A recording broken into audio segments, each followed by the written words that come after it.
From the Fantasy Armchair, it is the Fantasy TyRant.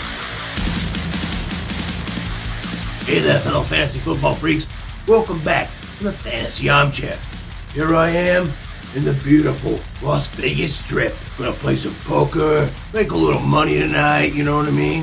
But before I do that, I'll assist you with a little fantasy advice that'll help you win your matchup this week. That's right, this show's the big one. Benches and bumps. I've been getting a lot of new freaks and subscribers coming in and watching the show, so welcome everyone. I'm here to help you crush your league each and every week. Now we reached our goal of 300 subscribers for last month, but we've got the new goal of 400 by October 26th. And if you do that, then from October 26th through Halloween, or as I'm calling it now, Fantasy Freak Appreciation Week, where all fantasy freaks will get access to my exclusive Patreon content, as well as one-on-one fantasy advice via Discord for that week only. Just a little sample to know what you get by being a Patreon member of mine. But anyway, if we reach 400 subscribers by October 26th, then for that whole week, I'll be dressing as a different character, acting in character, presenting fantasy advice to you. Make myself look like a jackass just to entertain you. And if you sign up to be a Patreon by October 26th, then you'll be entered into the grand prize giveaway. And for each day out from the 26th that you sign up, you get another entry into the giveaway. So if you do it right now, you get 26 entries. If you do it tomorrow, you get 25 entries, so on and so forth until October 26th. And what's the prize you get? Well, I've narrowed it down to two things. It's either going to be some autographed memorabilia from a player you actually know, or a stitched jersey of a player of your choosing. Pretty good deal. Definitely worth your donation. Thanks again for all your support. If you haven't seen the big announcement, check it out in the link that's floating above my head. Anyway, enough business. Let's get to why you're here. You want to know who to sit and who to start, or as I say, who to bump and who to bench. Well, I've got you covered this week, and I'm not going to tell you to start studs like Patrick Mahomes or Tyreek Hill or any shit like that. Nah, I'd rather give you information you can actually use. So yeah, unlike other analysts, I'm not Captain Obvious. So here we go. It's time for benches and bumps, benches and bumps, benches and bumps. And my running back bump of the week is Chuba Hubbard. With Christian McCaffrey out for the foreseeable future, here we go again. Chuba Hubbard is the man in the Panthers' rushing attack. Now what makes him interesting is that, well, no, he's not a one-for-one replica of CMC. He does play a similar kind of game, and they're going to use him exactly the same way. So as a rusher, a pass catcher, checkdowns, screens, all of that. They're going to feed this kid till he pukes. He's probably not going to produce quite as much, but you're not going to lose out on too much either. We saw that last week when he put up 3 receptions for 27 yards and had 11 carries for 52 yards in relief of CMC. And he got more and more comfortable with the offense as the game wore on. I think that's going to continue this week against the fantasy fiesta of the Dallas D. Yeah, the Dallas D is good at stopping conventional inside the box runners, but Chuba's not going to be used like that. He's going to be doing a lot of work outside the box on checkdowns and screens and such. A lot more than just running it up the gut. It's this factor that makes him a closer replica of a handcuff compared to other handcuffs around the league. Not quite CMC, but he'll be pretty close. And pretty close to CMC, it's worth RB1 consideration. So be bold and give Chuba Hubbard the bump up to your starting lineup this week. The running backs I'm bumping. David Montgomery has suffered in the Bears offense since Justin Fields has been the quarterback. This week, I think if Andy Dalton doesn't come back, Foles could be the one taking over. If not before the game, then definitely during it. Bears head coach Matt Nagy is on the hot seat. And if you think he's going to trust the future of his career with Justin Fields, you might want to get your head checked or start renting out the empty space in it. Because no, it ain't happening. This has to be a get-right game for the Bears. And luckily for them, they've got the lowly purring kittens of Detroit, who are giving up the 10th most fantasy points to opposing running backs this season. And that includes the banged-up running back chimeras of San Fran and Baltimore. So yeah, Detroit is susceptible to the run. Plus, the Bears play better when David Montgomery gets his, so it only makes sense for them to go back to the run game, especially if Foles takes over this week. No matter what, game scheme will likely favor Monty this week, so give him a bump up to the starting lineup. And Jonathan Taylor's been a disappointment for the past 2 games, especially compared to the first game of the season, where it looked like he was continuing his rise as a young and up-and-coming running back 1. The past 2 weeks haven't been easy with Wentz banged up. That offense has looked dismal, and the Colts are 0-3, so I think it's time to put away Carson's cavalcade of crap and turn back to what was working for them, the running game. A healthy dose of JT and Nyheim Hines will help their fortunes turn around against a beat-up Miami Dolphins D, who's currently surrendering the second most fantasy points per game to running backs and has allowed for 3 running backs to hit the top 15 in the past 2 games. Rewind that and listen again. Before you question my math, remember that both Zach Moss and Devin Singletary did them wrong in week 2. JT actually leads the league with 6 touches inside the opponent's 5-yard line. That rate is about to pay off this week, so give JT a bump up to your starting squad. Couple of sleepers here. I was just talking about Zach Moss, who has finally established himself as the back to own for the Bills after putting up 2 top 15 weeks in a row. This week, he gets the feast against the Houston Texans, who, rather than the Bengals, should be nicknamed Who Day, because seriously, who the fuck is anyone on that team? They're on the border of bottom 10 defense against the rush, so Moss could find himself knocking on the door of RB1 production again this week. And Kareem Hunt only counts as a sleeper because he's technically the number 2 back in his offense. Okay, alright, it's a stretch, and this is more like a bonus bump than a sleeper. You got me there. But for most of his owners, he's likely their 3rd or 4th RB option. So I'm saying maybe we treat him more like an RB2 or high-end flex this week against the Vikings. Yeah, he'll get his normal touches, but his targets will continue to be higher than normal thanks to a depleted core of pass catchers. He was the top pass catcher for the Browns last week, and I don't see those targets going down at all this week. Expect another high-end RB2 or better day from Hunt this week. Alright, so who am I benching? Well, my running back bench of the week is Ty'Son Williams. The Ravens' backfield is about as easy to figure out as why the Kardashians are famous. Like, is it really just about their fat asses and their transgender, ex-Olympian step parent? What the fuck, really? Anyway, we all expected a big game from Ty'Son last week, and we were all disappointed with the horse shit we got. The dude barely touched the ball and made us all look stupid. I ain't falling for that again. And besides, this week, the Ravens got the Broncos D. They're giving up the 2nd fewest points to running backs this season. Lamar Jackson, he's going to do most of the groundwork and all the air game. So until we see a reason to trust anyone in this backfield, you're better off leaving them all, including Ty'Son Williams, on your bench. Other running backs I'm putting on the pine. Myles Gaskin can be a solid week-to-week RB2. But now when the Dolphins' offense is running so poorly thanks to Tua being out, he looked solid in the first game, but he's been disappointing since. And this week, he's set up for even more failure, as he'll be taking on the Colts, who are a lot better against the run than they are the pass. The Colts are close to top 10 at defending against the run, and Tua is still hurt. So I think Gaskin finds his way outside of the top 20 once again. So if you have other options, use them and leave Gaskin on your bench. And the Patriots running backs are about as difficult to solve as the Ravens. But James White is out, so that should help, right? Wrong. Last week made that all clear as mud. We assume Harris will be the main man, but Bolden will sprinkle in some touches, as well as J.J. Taylor, and who knows, we may even have a bit of Ramondre Stevenson this week. But regardless, they face the Tampa Bay Bucks top 10 run D, so I'm not interested in any of them. Doesn't matter which Pats running back you got this week, if you know what's good for you, and even if you don't, that's why I'm here, right? Leave him on your bench. Bust alert. Miles Sanders appears to have a great matchup on paper, but the Eagles' offense has been about as useful for fantasy as a dick hole for ladies' panties. Oh great, and now we're back on the subject of Caitlyn Jenner. Anyway, it's not that Sanders hasn't been productive when he's given the rock, it's just that he isn't being given the rock. So unless that changes, I'd be cautious about starting Sanders this week and in the near future.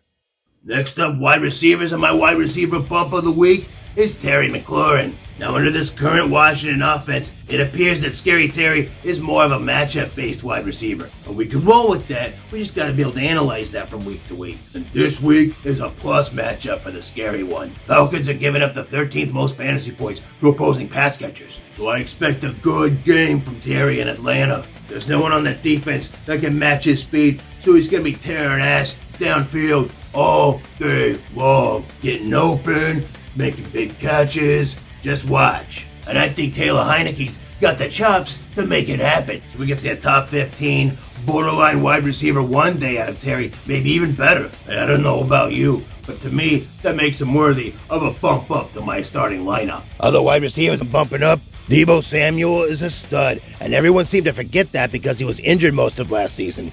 And if his 9th highest fantasy point total among wide receivers this season isn't enough to convince you to start him this week, I've got some other things for you to consider. The Seahawks are a middling defense against wide receivers and play a lot better at home than on the road. With Deebo dining on home cooking against the Rainy City bitch pitching D, he's gonna feast in this game. I expect top 10 numbers for him as he currently holds a 33% target share in the Niners offense. That's tied for 4th best in the NFL. Seattle has allowed a 100-yard receiver in 2 out of the first 3 games. Plus, it's 2 heated division rivals going head-to-head, so you know there's going to be a lot of scoring. And in his rookie season, Deebo played his best games against Seattle. This is his first game against them since his rookie season, and the D has only gotten worse, so there's plenty of reason to give Deebo a bump this week. Odell Beckham proved that last week, when there's practically no one else to throw to, Baker will throw to him. Well, we're in the same boat this week, and while I think Kareem Hunt could be the lead pass catcher for the team yet again, OBJ could be the close second. No Landry, and no one else really in that offense who'll be taking targets away from Odell. And he's got an even juicier matchup this week against the Vikings D, who despite bolstering their pass defense with Patrick Peterson in the offseason, are giving up the 4th most fantasy points to wide receivers. So get his ass bumped up to your starting squad this week. Some sleepers here. We've been down on Robbie Anderson for this season, and for good reason. He's done basically nothing since week 1, and even that was based on 1 play. But this week, Panthers head coach Matt Rule made it very clear that they need to get Robbie more involved in the offense. And in case you think this is just coach speak, lest we forget that Matt Rule was Anderson's coach at Temple. This is Rule's guy, and I see him making damn sure that they get Robbie involved more in the game. And this week, they get to dine on the fantasy fiesta of Dallas. What a perfect game for Anderson to bounce back in after many of us kicked him to the curb. So if you need help at wide receiver and Robbie is on the waivers, claim him, start him, and shock your league. You don't have to tell him I helped you. Go ahead and take the credit for being the smartest person in your league. I don't mind. And the Eagles wide receivers should see a better game this week as the Eagles take on the Kansas City Chiefs in what is sure to be a barn burner. A lot of points will be scored, and I think that Hurts airs it out a bit more. He'll have to against a pissed-off Chiefs team who just lost 2 in a row. So you know Pat Mahomes is going to be gunning it all game, which will force Hurts to throw, and I think both Jalen Reagor and Devontae Smith will get attention in this one. The nod goes to Smith, but Reagor does have a connection with Hurts, and we saw that Monday night against Dallas. So I see both guys getting some points in this game, and both are worth flex consideration in all leagues. On the other side of the coin, my top wide receiver to bench this week is Christian Kirk. I actually almost considered him as a bump this week, but then I was doing a little bit of research, and I kept finding more and more reasons to put him on the other side. The Rams D is stout as fuck, and Jalen Ramsey ain't gonna be shadowing D-Hop all game. He'll probably move around here and there, and likely he'll be up in Kirk's grill too. Last season, in the 1 game Kirk faced the Rams, he put up 1 catch for 2 yards. Fuck that. Yeah, I think he's more of a thing in that offense now, but so are A.J. Green and Rondale Moore, and even Max Williams. And heck, Chase Edmonds is getting more and more work as a pass-catching back as well. I think there'll be a lot of points scored, but it's going to be spread out here and there, trying to keep the ball away from Jalen Ramsey. I just don't like this matchup for Kirk. I think he'll probably do better than 2 yards, but not enough to make him worthy of my starting lineup this week. So I'm thinking you better put him on your bench. Other wide receivers I'm benching. Marquise Brown was hot off the waiver wire last week in leagues where he was available, as the Ravens were taking on the Kittens of Detroit. Yeah, and how'd that work out for you? You can't chase points with Hollywood. He's a boom or bust type of guy for sure, but with no tell on when that boom or bust is gonna be. This week though, he gets the Denver Broncos, who are top 10 at defending against the pass. I fear Hollywood will be up to no good in this game, so leave Brown on your bench. Chase Claypool is hobbled with a hammy and may or may not play on Sunday, but regardless, I'm benching all wide receivers in the Steelers offense not named Deontay Johnson. Weird stipulation, I know. But whoever the number 2 guy is, and the number 3 for that matter, I don't like them in this matchup. Break out the Geritol for this rest home romp as Ben Roethlisberger takes on Aaron Rodgers in the Geriatric Bowl. It's gonna be windy and rainy in Green Bay for this battle between grumpy old men, and Big Ben is definitely the worst for wear. Besides, Green Bay actually has a good defense against the pass, giving up the 7th fewest fantasy points to wide receivers. Add it all up, and it's actually bad news for Claypool and Juju, so leave them on your bench. Bust alert, Amari Cooper needs a get-right game, and he had another week to heal from those ribs. It's coming, but it might not be in this game. He's clearly lost out to CeeDee Lamb as Dak's top target, and the Panthers are a top 10 team at defending against pass catchers. Cooper will have better games, but I don't think that he ever gets his spot back as a consistent wide receiver 1 again. Next week, the Giants will be a better game for him. This week, start him with caution. On the QBs, and my QB bump of the week is Matthew Stafford. Stafford has seen a rejuvenation of his career since coming to LA, and Sean McVay is finally seeing his system work to perfection. It's a match made in heaven, and this week it's going to be a shootout between 2 division rivals in the Rams and the Cardinals at SoFi. You know that Kyler's going to ball out just like Brady did last week, so just like last week, Stafford is going to follow suit. You know Cooper's cup is going to runneth over, and the ageless DJs might burn them all up again. Hell, Robert Woods might finally get some action in this one. But either way, Stafford will rip shit up in this game. So nice to see his talents finally used right, yeah? Give him a big old bump this week. Other QBs I'm giving the bump. Captain Kirk is back here this week. Well, why not? He's been a top 10 QB this season, as I boldly predicted in the preseason. Everyone laughed, but who's laughing now? This week, the Vikings face off against the Browns in the comforts of the home dome of US Bank Stadium. Cousins will be roping the ball to Jeffy and Thielen once again, maybe a little Osborne and Conklin too. Dalvin Cook is going to play, but you know his ankle's still sore. And besides, the Browns are much better against the run than the pass, giving up the 3rd least fantasy points to running backs this season. So to preserve Cook, I think the Vikes will turn to the passing game to hold down the fort. I see a big game for Cousins in this one, so yet again, I'm giving a bump to Kirk Cousins this week. Hey, if it works so well, why fuck with it? And yeah, I'm giving a bump to Matt Ryan this week, but with a disclaimer. If Matt Ryan scores less than 20 fantasy points this week, he will go on my shit list, and I will never bump him again. The Washington football team is the worst team against opposing QBs, giving up 307 yards passing and 2 touchdowns on average per game. That is fucking nuts. Matty Ice has Calvin Ridley, Kyle Pitts, Russell Gage, Cordero Patterson. These are some quality targets, and against the worst defense against the pass, this better result in a good game, or I'll be talking about you on Monday's TyRant shit list in hand, Matt. So for maybe the last time ever, and not for good reasons, go ahead, give Matt Ryan a bump this week. Some sleepers here for you. Yeah, believe it or not, Sam Darnold is still owned in less than 50% of fantasy leagues. This has a lot less to do with how well he's playing, and a lot more to do with the logjam of top-level talent at the QB position right now. Yeah, Sam Darnold is startable, but who are you going to start him over?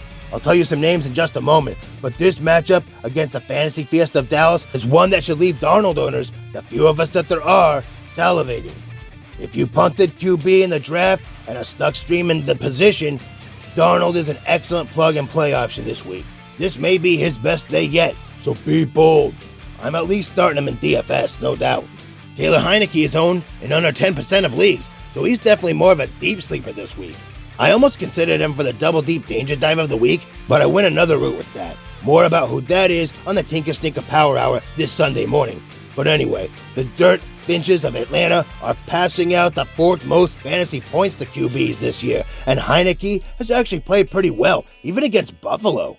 All the NFL trolls want to anoint him as the next Tom Brady, and while I wouldn't go that far, I do think that he will have a good game in this one. Look for Heineke to connect with Scary Terry and Logan Thomas in bunches this week. And if you're in a 2 QB league or a very deep league, Heineke might be worth your consideration. So now for the benches, and this week, you definitely can't accuse me of making easy calls, because I'm calling it a bad week for Justin Herbert. Yeah, after that emotional win against the proverbial kings of the hill in their division, the Chiefs, I think the Chargers come back down to earth against the new kings, the Raiders. That Raiders pass rush, led by Max Crosby, has been playing out of their minds. They're right on the cusp of top 10 against the QB position in fantasy, giving up the 11th fewest points to the position. And sure, Herbert put up a lot of points against the Chiefs, but you have to, just to keep up with them. However, against easy targets like Washington and Dallas, he didn't do shit.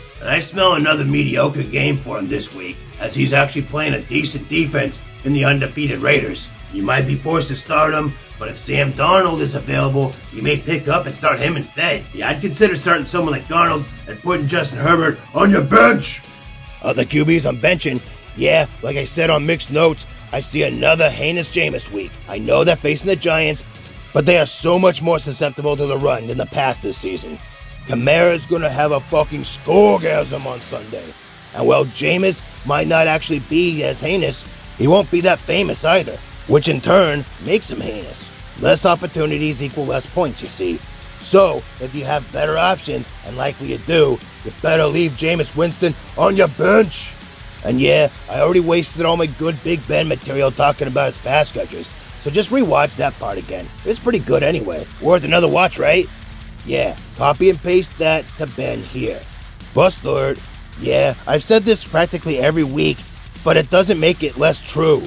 I was practically the only analyst who didn't have Ryan Tannehill as a top 10 QB this season, and while he had good luck last week, I don't think that performance repeats. Not only is Tannehill outside the top 10, he's outside the top 20 this year, as the 21st highest scoring fantasy QB this season. And this week, he gets the Jets, who can be absolutely gouged in the running game, but a top 3 against the pass. So expect a boon for King Henry and a bust for Tannehill this week.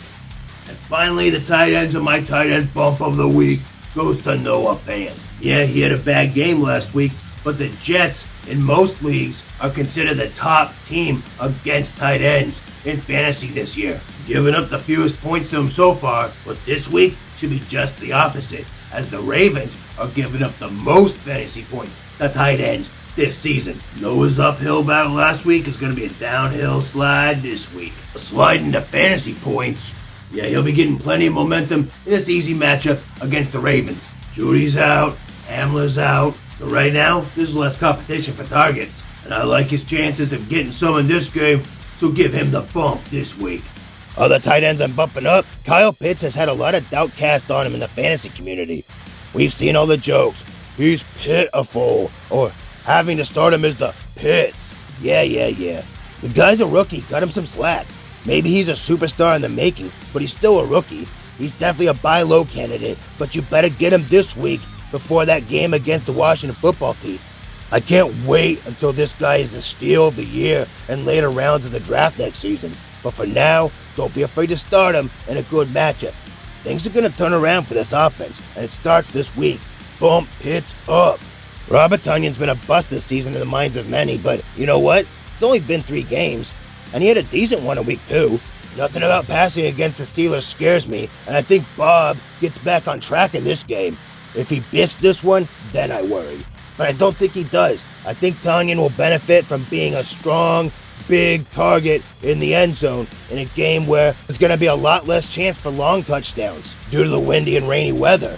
I bet he gets something like 3 or 4 catches and like 43 yards with a touchdown. That's a solid day for a tight end, so give him a bump this week. And my tight end sleeper this week is Dawson Knox. I told you to pick him up earlier in the week because of his connection with Josh Allen. Did you listen? Good. Now start him up, because this week the Bills face off against the Texans, who are allowing the 4th most fantasy points to tight ends this year. Couple that with a solid rapport Knox has with his Studley QB, and you've got to start for the guy this week. So unless you're blessed with one of the top tier tight end guys, if you see Knox available, pick him up and start him this week. You'll be glad you did.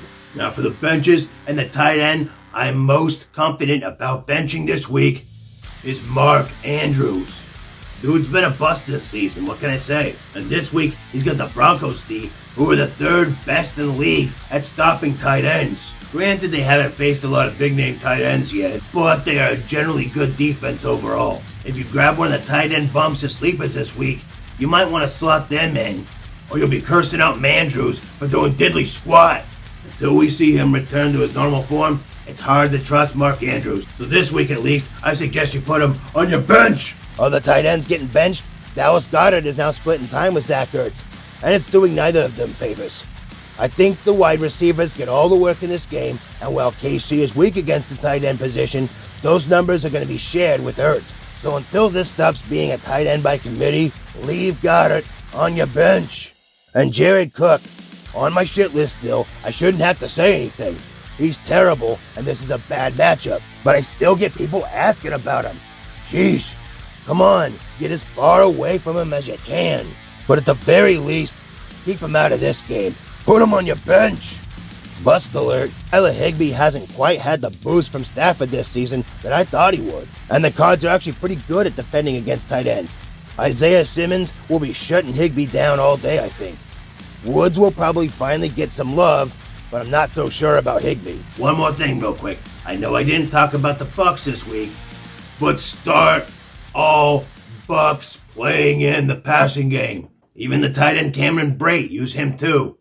I wouldn't worry about the running backs, but the wide receivers, tight ends, and of course Tom Brady. It's too bad Gronk's not going to be in this game because, man, I'd love to see that. Those two hooking up against their old team, oh.